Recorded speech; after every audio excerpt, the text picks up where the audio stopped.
I'm delighted to welcome this morning Joan Sharp, and Joan is from the Exponential Moment. Welcome, Joan. Thank you. Thank you. It's so nice to be here. So the first question is the exponential moment. What is the exponential moment? Well, not too long ago, it was called Thwack CH. The exponential moment is what I bring a client to so that they can be expansive in how they experience their life. I use I use transformational hypnosis and NLP, breath work, music, um, I dissolve blocks, fears, anxieties. We release trauma. I engender clarity, transform resistance. That's especially for entrepreneurs. And I like to say I distill to the sublime. And so the exponential moment is going to get you to a very sublime point that is lasting. I want to say it lasts the rest of your life, but I don't, I can't back that up because you'd have to follow people up for 10, 20, 30, 40 years. But from what we can tell, it is permanent. Wow. Yes. So totally life-changing then by the sounds of things. Yes, it's very life-changing. It does that. Yes. So I you can mentioned, often see the change. I can often see the change by the end. So, most of this change happens in 4 hours. And so I get to see that change at the end of our session. Yeah. I can so see the joy and the I spontaneity. remember when we first met, I was astounded, 4 hours. Some people say 30 minutes and an hour, even 90 minutes is a long time, but 4 hours is one heck of a long time to stay with the focus. But that's why I think you use these different modalities. So you're bringing in different things according to what the client requires. Is that the case? Absolutely. Absolutely. So, Yeah. so do you have any case studies that you could share with us on how this has worked? Because I can't get my head around 4 hours for one session, particularly on Zoom. Presumably you're working worldwide on Zoom as well these days. Oh, yeah. Yeah, so 4 hours might seem like a long session, but yes, the first 2 hours, it could be 2.5 to 3, so give or take here and there. Um, I'm listening, um, and they're the client is going into their how they personally have experienced certain parts of their life. We might call it trauma. Mm. Uh, Sometimes they don't think of it as trauma, they're just memories. And we go into all aspects of that, those incidents. And then I get them into a very relaxed state. It could be a state of relaxation that they've never even experienced before. So whereas a ordinary hypnotherapist, a standard hypnotherapist would spend 3 to 10 minutes maybe in that part, I'm going to go for 40 minutes, maybe even close to an hour, getting them into an extremely relaxed state. So I incorporate even the glands and the muscles and the organs, because sometimes trauma gets locked into those parts, those body parts. And so I make sure that every single part of them is relaxed and open and able to release. So I spend a lot more time on that. Then I take them on a subconscious journey. Most of them don't remember it, or they only remember little parts. Some of them remember the whole thing. Um, based on what they told me. So it's just for them. I'm not going to just put everybody on the same path. So it is just for them, their memories, their orientation, their approach to their own experience. And I take them on a subconscious journey, and they begin rather quickly to experience the very same memories in a different way. So I'm not telling them what to think. I am not lecturing. I don't give them any homework. I should say never. This shouldn't say never, but almost no homework ever. And they come out of the session and right away they know that their relationship to all these things is different, and they feel free and spontaneous and kind of unfettered. So it's very exciting for me. It's very thrilling. First of all, I get to hear stories. Nobody has the same story. And I'm always amazed because I never know what I'm going to hear. So it's always fascinating for me. And then to see this dramatic change, uh, it's just wonderful. It's exponential for me as Brilliant. well as the client. Yeah. So I had one um, I had a client, she referred to herself as a hot mess. And I think most of the people who knew her kind of thought of her that way. She was in her early 40s, I think. And her main frustration was that she wasn't able to engage in her career work. You might say she was also a good example of resistance. She knew what she was supposed to do, but she couldn't do any of it. And her trauma had to do with her ethnicity. She was two minorities, that's what she was made up of. And it was terrible for her growing up because she didn't fit into either category. Each category, each ethnicity rejected her because of this mix. And so she had a self-image of, even her family members rejected her to an extent, and church members, teachers. I mean, it was across the board. And so all of this gave her quite a bit of trauma and very low self-esteem. And you might say she was just constantly in a state of anxiety. The one person in her life that she adored was her husband. So he was they did the business together, and he was the more engaging. He had all the social skills, but he died. So she uh, she had to pull it together herself, but she just couldn't. So she started telling me all these experiences, and one of them was rape, and and there was all this rejection, and I got her to experience it all very differently. Now this was actually a 5-hour session, because in the beginning she couldn't focus. That's how full of anxiety she was. So I had to do like a preparatory thing for her to get her just relaxed and comfortable enough to express herself.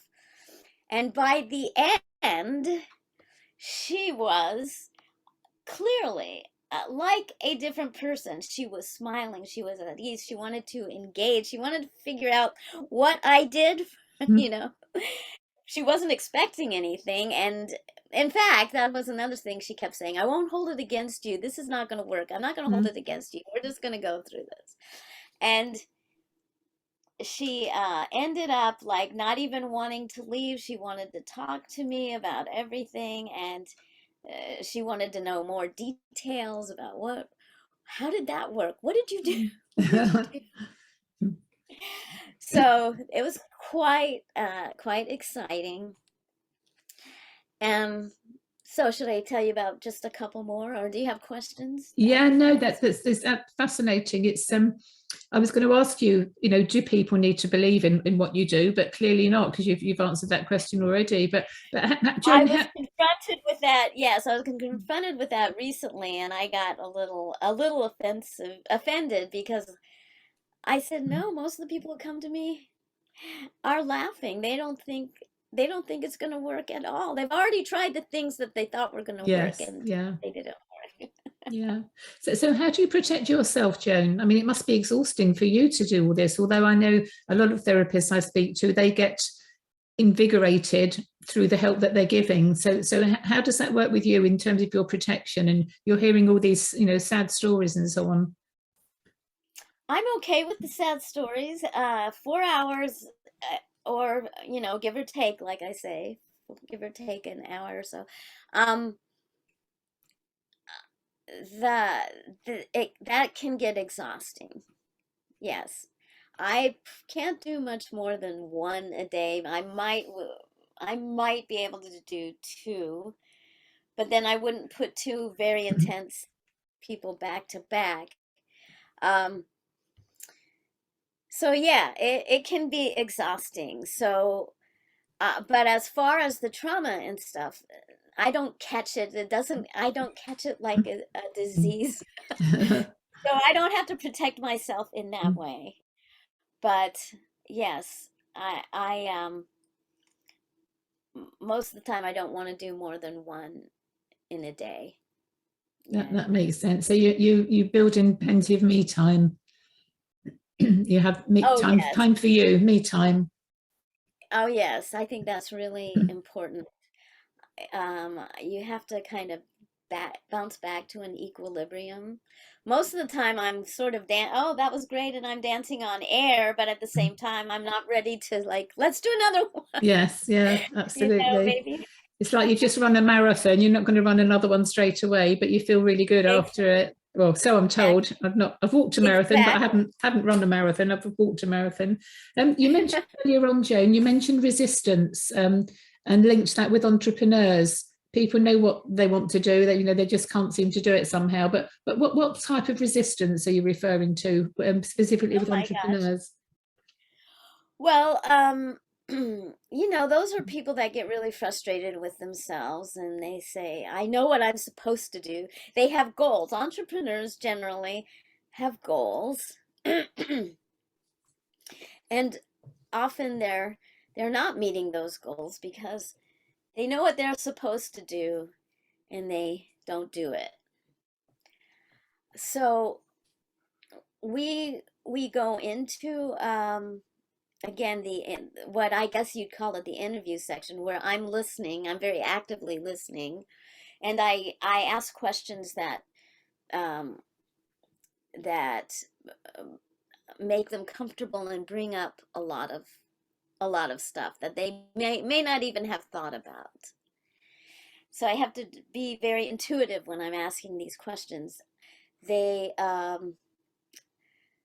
so maybe they know they have to make a certain amount of phone calls a day, and then it's like, I can't do that. I can't just sit and of course, these days it's not necessarily phone calls. Maybe they have to go on Facebook for a certain amount of time each day, and they just they just can't do it.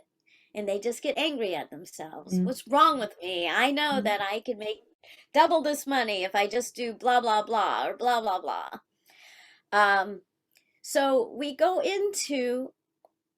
find out by association, kind of a chain of associations, what is at the bottom of this. It might be several things, it might be one thing.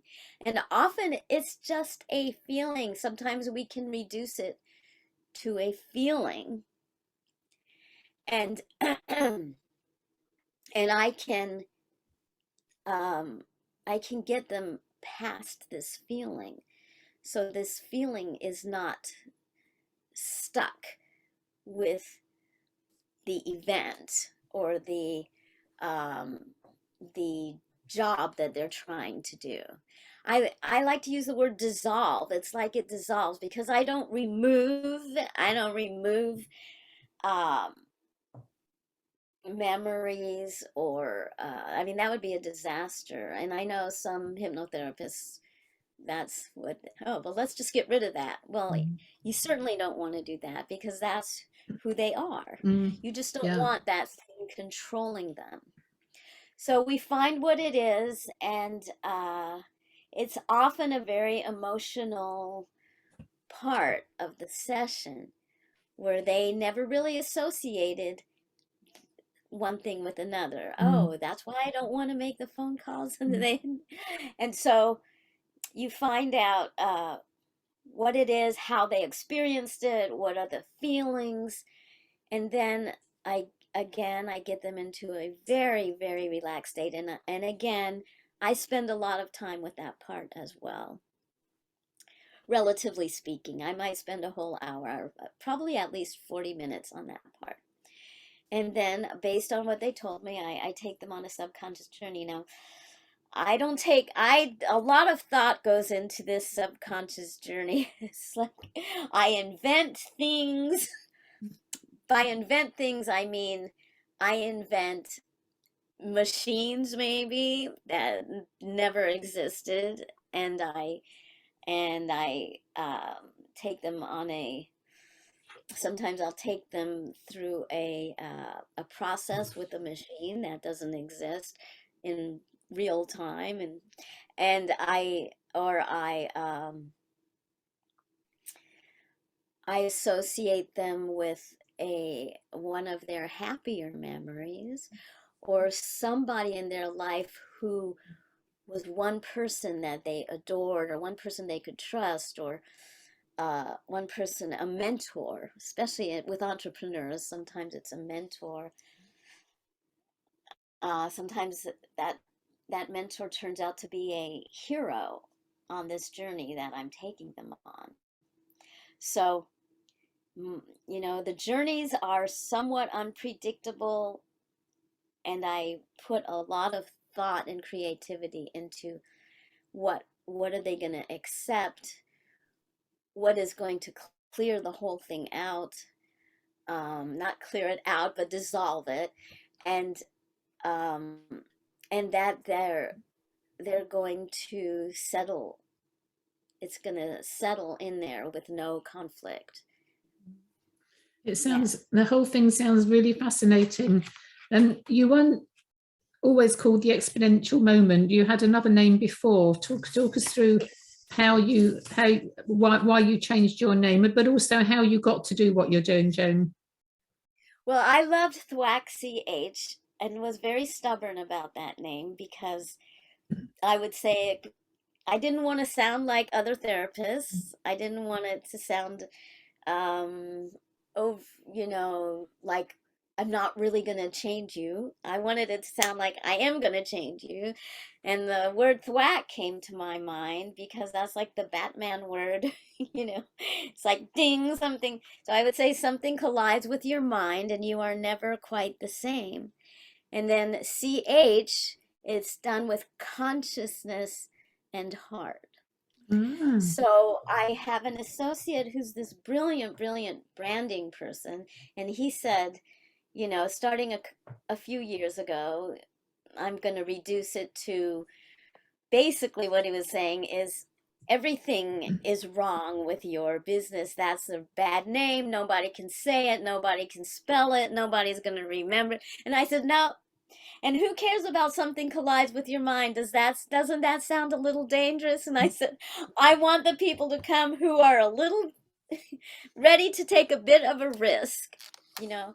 And it took him I took a workshop with him, and he said, you're gonna gasp when you see what I've come up with, because there was a lot of feedback. The workshop lasted several days, and there was a lot of feedback going back and forth. And he said, "You're going to gasp." And I thought, "I'm not going to gasp." And he said, "The exponential moment." And I went, "Oh, okay." I really like that. And I think that is actually better. So I'm probably going to change my byline. It's probably not going to be anymore where something collides with your mind. But I don't know yet what I'm going to change it to.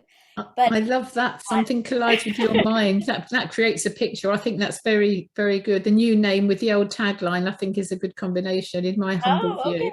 I like that. Okay. That makes, I can see that in my mind's eye, because a lot of us link in pictures, don't we? I can visualize that, something colliding with your mind, and it gives you, I can understand where you got the thwack from. Something colliding with your mind, you get the thwack, and then off you go to and then what the result is, the exponential moment, when it all Yes. comes together, and then magic happens. So, so Yes. Joan, how did you get into this? Well, I have a very extensive background in music, and that was going to be my career. It was sort of my career. And I started music when I was about 3 years old, and um, people toss around words like prodigy and stuff like that. But when you're young like that, you tend to be surrounded with a lot of narcissists, classic narcissists. Some in the family, some outside of the family, managers, agents. It's just, and at some point, it seemed like the better I got at the music, the more I would magnetize these really opportunistic people that didn't see me as a person. And there was a lot of manipulation around me. So at some point, I became more interested in how the mind works, and I I didn't even think yet about changing other people, but I wanted to understand. And I had kids. I still have kids. I have grandkids, in fact, at this point, and so what I would help heal them as they're growing up. And there was a lot. There was a lot of stuff when you're growing up. There's lots of stuff that comes up, and at some point I thought, gee, I wish I could do this for everybody. And of course, that thought went in and out of my mind rather quickly until I ran into someone who was quite masterful the at techniques. Well, I had sort of by then already kind of developed my own approach, but this person was so amazing, so I studied with this person because he was a teacher as well, and I thought, oh my goodness, I never even thought about approaching it this way and that way and another way. So I put it all together, what I had been doing by myself, and these this other these other techniques. And I feel like I'm beyond technique right now. I kind of, every person, every client is it's an adventure. It doesn't feel like technique to me. It's an adventure, and it's different. So I decided, when I realized that, gee, this is really powerful stuff. This is working. These are remarkable sessions, that I would bring it to the world, and you know, yeah. So that's that's how I got to where I am. You mentioned when you listed off some of the techniques earlier on, you mentioned music. So how do you bring music in, and what sort of music? Well, I know music alone can do a lot of healing. And there's such a thing as, I'm sure you've heard of it, as sound healing as well. Yes. And not exactly what I do. That's a whole different field, which I love. I approve of that, of course. But what the way I, because I have such a classical back, classical jazz and classical and jazz and all that stuff. Um, I find sometimes use the music when I'm uh after I get, well, sometimes it's either before or after I get them into the very relaxed state. It's like the music is a transition. I usually don't find their favorite song. That's not what I do. That's a different kind of music therapy. I find a piece that has a powerful mood, a powerful atmosphere that they may have never heard of. And I either right before I get them into the very, very relaxed state or right after. And it's so the music kind of is a transition that makes them go into a deeper space that I can't control because I don't know what effect the music is going to Mm. have on them. And so, I mean, I get the right atmosphere, and that's going to let their mind work in some abstract way that's going to take them deeper. So that's how I have been using music. Wonderful. And as you say, music is so powerful. I know there's certain tunes. In fact, I've shared two songs this morning with friends who are feeling a bit down. I've said, well, here's two songs I always find uplifting, and sent them on, and they're smiling. So that's Oh. really, really sweet. So you're going to have to Yeah. tell us what was the music that you were a child prodigy, and what sort of music were you playing then? Well, I'd say by the time I was 19, I could play pretty much anything, and I was pretty steeped in classical, so there was the Chopin, the nocturnes, the ballades, and the Beethoven sonatas, and um, and I have very, very small hands, so they're like Rachmaninoff. It would kill me to play, but Mm. I could adapt it to the size of my hands. But um, Chopin was more fit a little bit better. I had to adapt that too. But so, and Bach, I played lots and lots of Bach and Scarlatti. So, practicing hours a day, you get to understand these pieces that it's, I want to say magic, but that's really not the right word. It's transforming. Mm. I could sit there, if you practice Chopin for an hour and a half with the one piece over and over, certain parts of it, it taps something in your being, and it's individualized. Like what it does for me, it's not going to do exactly the same thing for someone else, but it brings up memories, it brings up ideas, it brings up feelings, and it definitely gets you from here to here, definitely puts you in a Mm. rather deep state. So even if you stay conscious, and of course I was generally conscious when I practiced. Mm. And so it was the Bach and the Ravel and Debussy. So Debussy is particularly transforming because it's that impressionistic stuff. And there's a Ravel piece that I don't think I ever played it myself, but I think there's 7 movements, and every movement has a different mood. And the client may have never heard it before ever. But like there's a mood where uh, um,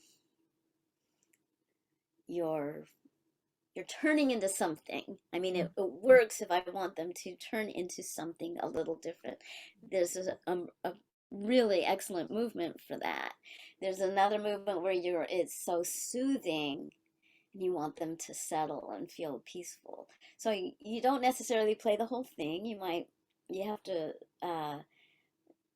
really strategically kind of inject it into um, the process.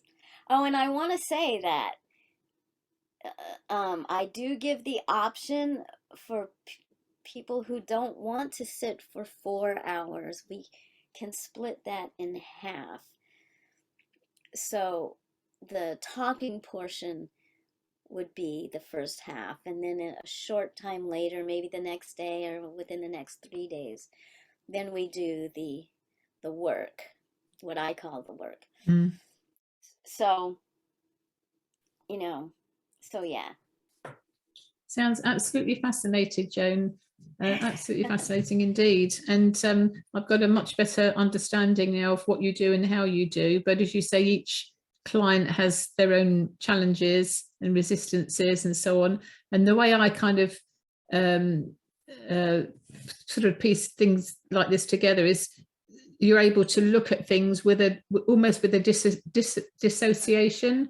So things have happened, like you said, you can't change what's happened and don't erase them. They're part of who you are. But if you can look at them in a way that's, you know, I can't say it, in a disassociated way, so that you're looking at them through a different pair of glasses. So you don't have the emotional entanglement that you had. Right, exactly. I mean, it works if you want to give up, but like I worked fairly recently with someone who needed to give up smoking and drinking because it was destroying his family. And he was always putting the finger at other members of the family, but Yeah. he was the problem. And he was very skeptical. I was his last resort. And the whole family, everything has changed in a wonderful way.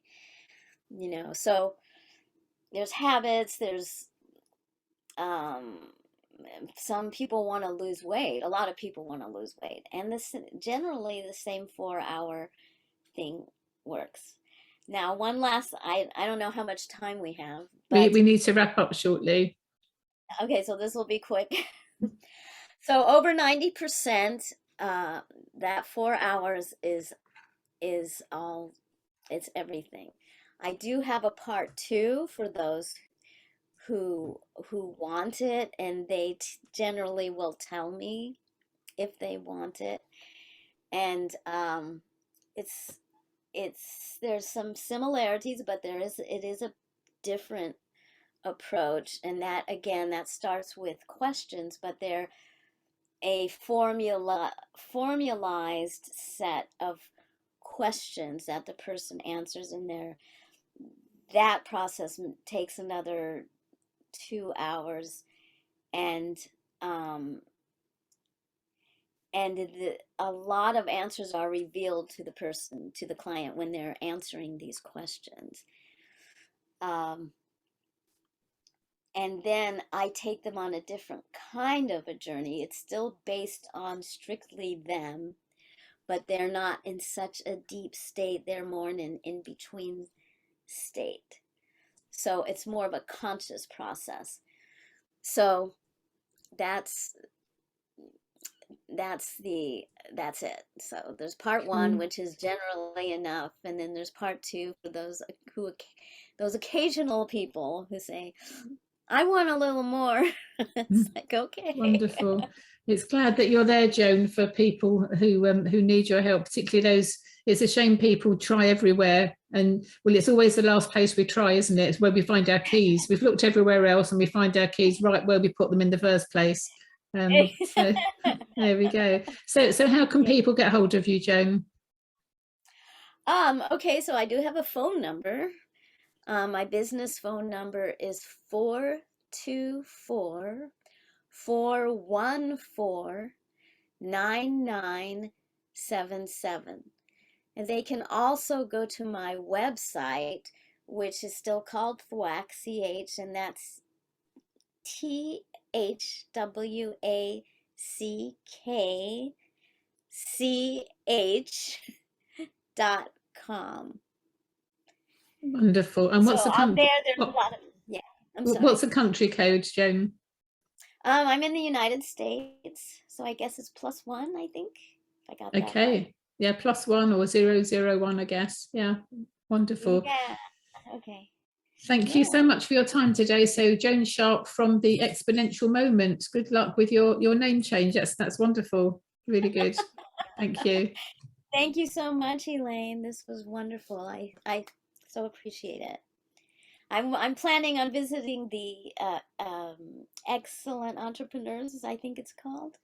EE. That's where I Yes, met you. that's right. Hmm. Yes, yeah, we were on online networking. Yes, I meet lots of lovely people on there, and it's really nice. I can give them the space on the podcast, and then obviously my PA will do whatever she does with this, and then you can use that for your own promotion. So you can put it on your new website. That'd Wonderful. be fantastic. Okay, take care, Joan. All right, I'm gonna let you go. Thank you so much.